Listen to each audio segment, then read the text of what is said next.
സുജാതയ്ക്ക് സുഖമില്ല. അവളുടെ മകൾ മായ വീട്ടിലെ പണികൾ ചെയ്ത് സ്കൂളിൽ പോയിക്കൊണ്ടിരുന്നു. അവളുടെ ഭർത്താവ് സുബ്രഹ്മണ്യൻ ലോറി ഡ്രൈവർ.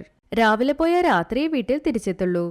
സുജാതയെ എത്രയോ ഹോസ്പിറ്റലിൽ കാണിച്ചിരുന്നു. പക്ഷെ ശരിയായ ചികിത്സ അവൾക്ക് കിട്ടിയില്ല. മരുന്ന് കഴിച്ച് ജീവിതം പോയിക്കൊണ്ടിരുന്നു. അങ്ങനെ നാളുകളും കടന്നുപോയി. മായ എപ്പോഴും പോലെ വീട്ടിലെ പണികൾ കഴിഞ്ഞ് സ്കൂളിൽ പോകുമ്പോൾ ഇങ്ങനെ പറഞ്ഞു: അമ്മേ, ഞാൻ സ്കൂളിൽ പോയിട്ട് വരാം. നിങ്ങൾക്ക് ഭക്ഷണം അവിടെ വെച്ചിട്ടുണ്ട്. ഇന്ന് നിങ്ങൾ മരുന്ന് കഴിക്കാൻ മറന്നുപോയല്ലോ. മരുന്ന് കഴിക്കാമേ. ശരി മോളെ. സുജാതേ, ഞാനും പുറപ്പെടുകയാ. ശരി ഏട്ടാ, സൂക്ഷിച്ചു പോയിട്ട് വരൂ. ശരി മായേ, വാ മോളെ, ഞാൻ നിന്നെ സ്കൂളിൽ വിടാം. അങ്ങനെ പറഞ്ഞവൻ മായയെ കൂട്ടിക്കൊണ്ടുപോയി. അച്ഛൻ മകൾ രണ്ടുപേരും വീട്ടിൽ നിന്ന് പുറപ്പെട്ടു. വൈകുന്നേരമായി. മായ എപ്പോഴും പോലെ സ്കൂള് കഴിഞ്ഞ് വീട്ടിൽ തിരിച്ചു വന്നു. വീട്ടിൽ വന്ന് പണികൾ ചെയ്തുകൊണ്ടിരുന്നു. വൈകുന്നേരമായും അച്ഛൻ തിരിച്ചെത്താത്തതുകൊണ്ട് അമ്മ മകൾ രണ്ടുപേരും വിഷമിച്ചിരുന്നു. ആ ദിവസവും കഴിഞ്ഞു. എന്നാലും അവൻ തിരിച്ചെത്തിയതേയില്ല. കോൾ ചെയ്തപ്പോൾ ഫോൺ സ്വിച്ച് ഓഫ് ആണെന്ന് വന്നു. എന്തു പറ്റിയെന്നറിയാതെ രണ്ടുപേരും വിഷമിച്ചുകൊണ്ടിരുന്നു. ഇതൊക്കെ ഇങ്ങനെയുള്ളപ്പോൾ മായയുടെ സ്കൂൾ ഫീസ് അടയ്ക്കാൻ പറഞ്ഞതുകൊണ്ട് മായ അമ്മയോട് പറഞ്ഞു: അമ്മേ, ഞങ്ങളുടെ സ്കൂളിൽ ഫീസ് അടയ്ക്കാൻ പറഞ്ഞിട്ടുണ്ട്. അച്ഛൻ ഇനിയും തിരിച്ചെത്തിയില്ല. എവിടെ പോയെന്നേ അറിയില്ല. പുറത്ത് ജോലിക്ക് പോകുമ്പോൾ അച്ഛൻ പറഞ്ഞിട്ടല്ലേ പോക. പക്ഷേ ഇത്തവണ പറയാതെ പോയല്ലോ. എനിക്ക് പേടിയാകുന്നമ്മേ. അങ്ങനെ പറഞ്ഞു മായ. അതിന് അമ്മയും വിഷമിച്ചു. അങ്ങനെ നാളുകളും കടന്നുപോയി. അവന് എന്തു പറ്റിയെന്നേ അറിയില്ല. അമ്മ മോളി സ്കൂളിൽ പോകണ്ടെന്ന് പറഞ്ഞു. ഇപ്പൊ കുടുംബം നോക്കുന്നത് തന്നെ കഷ്ടമായി. ജോലിക്ക് വേണ്ടി പുറത്തുപോയ കുട്ടിക്ക് ജോലിയും കിട്ടിയില്ല. ജോലി കിട്ടിയാലും അവൾ ശരിക്കും പണി ചെയ്യില്ലെന്ന് പറഞ്ഞ് അവളെ പറഞ്ഞയക്കും. അങ്ങനെ 2 മാസം വരെ അവർ വളരെ കഷ്ടപ്പാടിലായിരുന്നു. അത് കഴിഞ്ഞൊരു നാൾ അവളുടെ അച്ഛൻ മരിച്ചുപോയെന്ന് അറിഞ്ഞു. അതറിഞ്ഞതും അമ്മ മകൾ രണ്ടുപേരും വളരെ വിഷമിച്ചു. ഒരുപാട് കരയാനും തുടങ്ങി. പാവം അവർക്കൊന്നും ചെയ്യാൻ കഴിഞ്ഞില്ല. എവിടേക്ക് പോകാനും കഴിഞ്ഞില്ല. മകളെന്തോ ഇനിയും ഒരുപാട് കഷ്ടപ്പെടണമെന്ന് വിചാരിച്ചു. ജോലിക്ക് പോയിക്കൊണ്ടിരുന്നു. ഇപ്പോ മഴക്കാലം. മഴ പെയ്തുകൊണ്ടേയിരുന്നു. മായ മാത്രം ജോലി അന്വേഷിച്ച് എവിടെയും ജോലി കിട്ടാത്തതുകൊണ്ട് ഒരുപാട് വിഷമിച്ച് മരത്തിനടിയിൽ ഇരുന്നു. മഴയിൽ നനഞ്ഞതുകൊണ്ട് തണുപ്പിൽ അവൾ വിറച്ചുകൊണ്ടിരുന്നു. അവളുടെ മുന്നിൽ ഒരു ബജ്ജി കടയുണ്ടായിരുന്നു.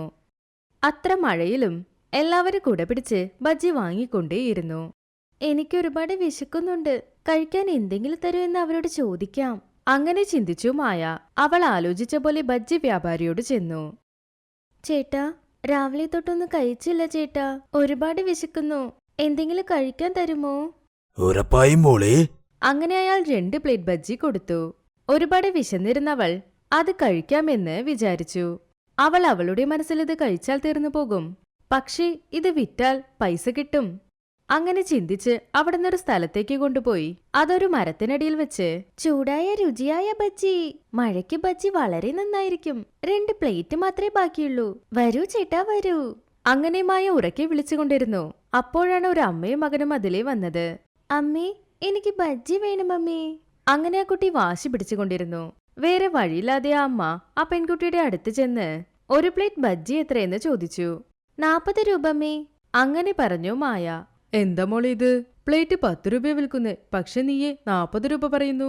വില കൂടുതലാണല്ലോ.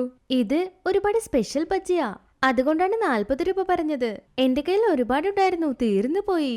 ഇപ്പൊ ഈ 2 ഉള്ളൂ. അതെയോ? അങ്ങനെ പറഞ്ഞ് ആ സ്പെഷ്യൽ ബജ്ജി 2 പ്ലേറ്റും തരാൻ പറഞ്ഞു. 20 രൂപ ചേഞ്ചില്ലമ്മേ. നാളെ വന്ന് വാങ്ങിക്കോളൂ. ഞാൻ നാളെയും ഇവിടെ ഉണ്ടാകും. അങ്ങനെ പറഞ്ഞു മായ.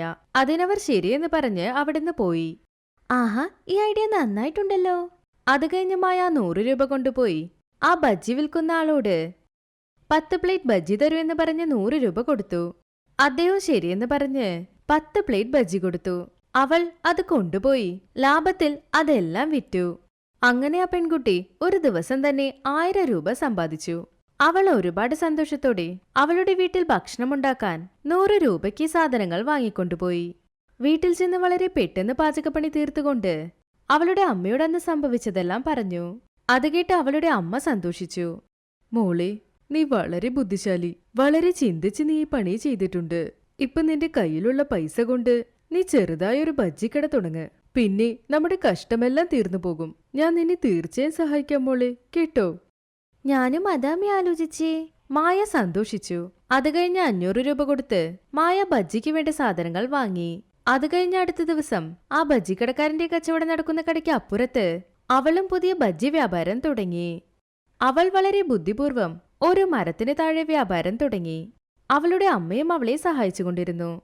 മെല്ലെ മെല്ലെ അവരുടെ വ്യാപാരവും നന്നായി നടക്കാൻ തുടങ്ങി. മായ ഒരു മരത്തിന് താഴെ ചെറിയ ടേബിൾ വെച്ച് വ്യാപാരം ചെയ്യുന്നത് കണ്ടു ആ ബജ്ജി വ്യാപാരി. അപ്പോ മായയെക്കുറിച്ച് അന്വേഷിച്ച് അദ്ദേഹത്തിനുണ്ടായിരുന്ന ഒരു പഴയ വണ്ടി അവർക്ക് കൊടുത്തു. നിങ്ങൾക്ക് വളരെ നന്ദി ചേട്ടാ. നിങ്ങളുടെ വ്യാപാരത്തിന് മത്സരമായി ഞങ്ങൾ വ്യാപാരം തുടങ്ങിയെന്ന് വിചാരിക്കാതെ ഞങ്ങളുടെ അവസ്ഥ മനസ്സിലാക്കി ഞങ്ങളെ നിങ്ങൾ സഹായിച്ചു. നിങ്ങളുടെ സഹായം ഞങ്ങൾ മറക്കില്ല. അങ്ങനെ പറഞ്ഞു. അതിനയാൾ, അതൊന്നും കുഴപ്പമില്ല മോളെ, ഞാനും ഇതിൽ നിന്നാ വലുതായത്. എനിക്കും കഷ്ടപ്പാടെന്താണെന്നറിയാം. അവരവരുടെ കച്ചവടം അവരവരുടേതാ. എവിടെ പോകണമെന്ന് തോന്നുന്നോ അവിടെ പോകും. അവർക്ക് മനസ്സിനിഷ്ടമുള്ള സ്ഥലത്തേക്ക് പോകും, അത്ര തന്നെ. അങ്ങനെ പറഞ്ഞ അയാൾ അവിടുന്ന് തിരിച്ചുപോയി. അദ്ദേഹം ചെയ്ത സഹായം മായ മനസ്സിൽ വെച്ചു. അങ്ങനെ അവർ തുടങ്ങിയ ബജ്ജി വ്യാപാരം വളരെ നന്നായി പോയിക്കൊണ്ടിരുന്നു. അങ്ങനെയിരിക്കെ അവരുടെ അച്ഛൻ മരിച്ചത് സാധാരണ മരണമല്ലെന്ന്, അതൊരു ആക്സിഡന്റ് ആണെന്ന് ആ ലോറി ഓണർ കേസിട്ടതുകൊണ്ട് കോടതിയിൽ നിന്ന് അദ്ദേഹത്തിന് പൈസ കിട്ടി. ആ പൈസ കൊണ്ടുവന്ന് നേരെ അവരുടെ വീട്ടിൽ കൊണ്ടുവന്ന് കൊടുത്തു. എന്റെ ഭർത്താവ് മരിച്ചുപോയി, എന്നാലും നിങ്ങൾ എന്നെ മറന്നില്ല. ഞങ്ങളെ ഇപ്പോഴും സഹായിക്കുന്നു. അങ്ങനെ ആ പൈസ അവർ വാങ്ങി. അത് കഴിഞ്ഞ് ആ പൈസ കൊണ്ട് അവരുടെ അമ്മയുടെ അസുഖം മാറ്റി മായ. ബാക്കിയുള്ള പൈസയിൽ ഒരു ചെറിയ ഹോട്ടൽ തുടങ്ങി. അവിടെ ബജ്ജി വളരെ ഫേമസ് ആയിരുന്നു. അങ്ങനെ അവരുടെ വ്യാപാരം നന്നായി നടക്കാൻ തുടങ്ങി. അമ്മയുടെ ആരോഗ്യം ഭേദമായതുകൊണ്ട് അമ്മ തന്നെ വ്യാപാരം നോക്കിക്കൊണ്ടിരുന്നു. മായ പഠിക്കാൻ തുടങ്ങി. ഒരുപാട് പൈസ സമ്പാദിച്ചതുകൊണ്ട് അവരാ ബജ്ജിക്കടക്കാരനെ കുറിച്ച് പൈസയും കൊടുത്തു. അയ്യോ, എനിക്ക് വേണ്ട മോളെ. അങ്ങനെ അയാൾ പറഞ്ഞും അവർ സമ്മതിച്ചേയില്ല. നിങ്ങൾ മാത്രം വന്ന് സഹായിച്ചിരുന്നില്ലെങ്കിൽ ഞങ്ങൾ ഇന്ന് ഈ പൈസ സമ്പാദിക്കുകയില്ല. ദയവ് ചെയ്ത് ഈ പൈസ നിങ്ങൾ വാങ്ങണം. അങ്ങനെ വളരെ നിർബന്ധിച്ചവന് പൈസ കൊടുത്തു. അതുകൊണ്ട് അദ്ദേഹം ശരിയെന്ന് പറഞ്ഞ ആ പൈസ വാങ്ങി. നിങ്ങളെപ്പോലെയുള്ള ആളുകൾ ഉള്ളതുകൊണ്ടാ നമ്മൾ ഇപ്പോഴും ഈ ഭൂമിയിൽ ജീവിക്കുന്നത്. ദൈവവും നമ്മളെ നല്ലതുപോലെ സംരക്ഷിക്കുന്നു. അങ്ങനെ പറഞ്ഞു. അതിന് അവരും സന്തോഷിച്ചു. അങ്ങനെ ഒരു ചെറിയ ചിന്ത, കഷ്ടപ്പെടണമെന്ന് തീരുമാനിച്ച് ആരംഭിച്ച വ്യാപാരം ആ ദൈവത്തിന്റെ പുണ്യത്തിൽ പരസ്പരം സഹായിച്ചുകൊണ്ട് ഇപ്പൊ ഒരു ചെറിയ ഹോട്ടൽ തുടങ്ങി. അത് നന്നായി പോയിക്കൊണ്ടിരുന്നു. ഈ സ്റ്റോറി നിങ്ങൾക്ക് ഇഷ്ടപ്പെട്ടെങ്കിൽ ഇപ്പോൾ തന്നെ ഞങ്ങളുടെ ചാനൽ സബ്സ്ക്രൈബ് ചെയ്യൂ. താങ്ക്